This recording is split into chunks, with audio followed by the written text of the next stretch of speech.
Hey, this is Gigi from Kauai Community College. This is a problem using the quotient rule or not.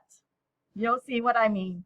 Okay, so when looking at this problem here, most of us would blindly think, okay, so there's a quotient and we're going to go ahead and apply the quotient rule. So f, the derivative of f is equal to, and we know that the quotient rule said the denominator square on the bottom. So square root of x plus square root of a square, right? And then on the numerator, we have the derivative of the top, which is 1, multiplied by the bottom, which is square root of x, plus square root of a, minus the derivative of the bottom, which is square root of x, and derivative of square root of x is 1 over 2 square root of x, and then square root of a. Well, a is a constant, derivative of a constant is 0, so that's it for the derivative, multiplied by x minus a, which is the top. Okay, so what are we saying? We're going to have to go ahead and simplify this, right? So this has a denominator of 2 square root of x. And so what we are going to do, just for the sake of saving room here, I'm going to go ahead and erase this part right here and write right there of what we needed to do to clean that up. We needed to multiply by 1 because this is a complex fraction, and the 1 would be 2 square root of x over 2 square root of x. And the reason why is I want to cancel out that 2 square root of x here on the denominator. Okay, so then we would say the derivative of f of x is, when we clean this up, the denominator will have 2 square root of x multiplied by square root of x plus square root of a squared. And on the numerator, when we multiply this right here into each one of these terms, we will have square root of 2 square root of x multiplied by square root of x would be 2x, and then 2 square root of x multiplied by a would be plus 2 square root of x square root of a, or you can write square root of xa or ax if you like. Okay, and then this right here is going to cancel with that right there, and then so you will have minus x minus a. Okay, so next thing we're going to do is we are going to clean up the numerator there, and when we do clean that up, we will get x plus 2 square root of x square root of a, and wait a minute, this is minus, so this must be a plus, and that would be plus a. Okay, now a little bit of a trick here. Before we move on, let me just go ahead and write the denominator back again, square root of x plus square root of a squared.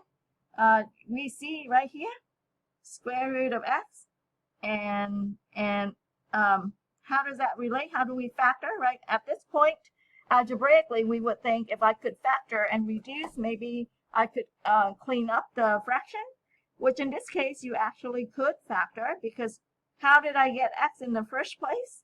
I got x by multiplying square root of x by square root of x. So really, that x right there could be written as square root of x squared. And then this a right here could be written as square root of a squared. And then I could actually factor, because that trinomial on top, now that trinomial on top now is going to be square root of x plus square root of a squared, divided by, on the denominator, you have 2 square root of x multiplied by square root of x plus square root of a squared. How fancy is that? You see that fancy factoring right there. This divided by what's on the denominator, that's going to give us 1. So then the answer is the derivative of f of x is 1 over 2 square root of x.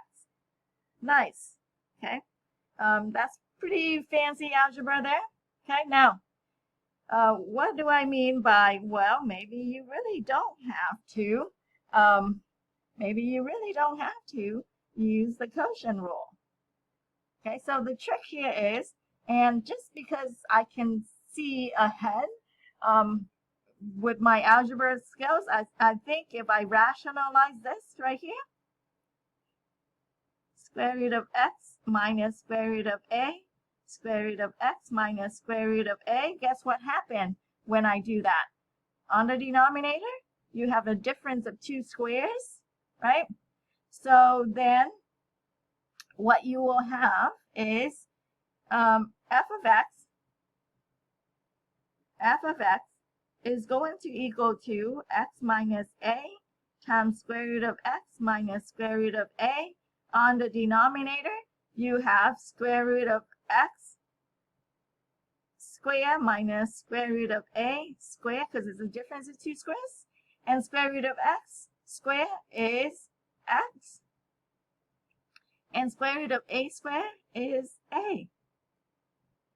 So what you really have here is just x minus a, which you can divide out. X minus a divided by x minus a is going to be 1.